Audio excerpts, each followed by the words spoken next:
This video is supported by NordVPN.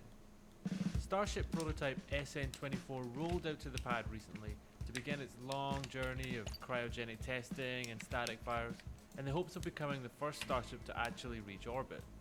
But this Starship prototype has a unique design that other prototypes didn't have.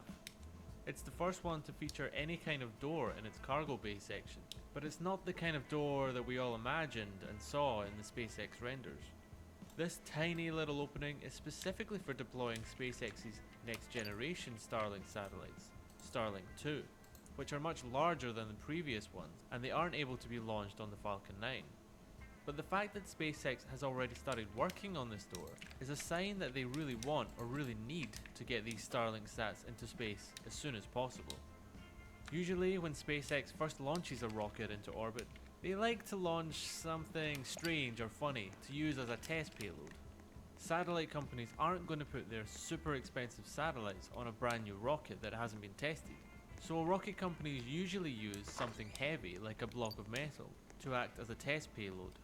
With SpaceX though, they launched a block of cheese on the first Dragon flight, and Elon Musk's very own Tesla Roadster on the first Falcon Heavy flight.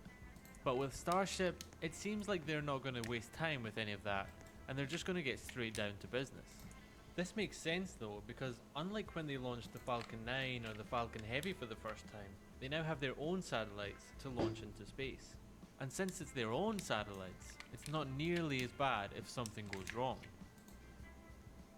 But according to Musk, the large cargo bay door that we all expected is something for the future when Starship is more developed.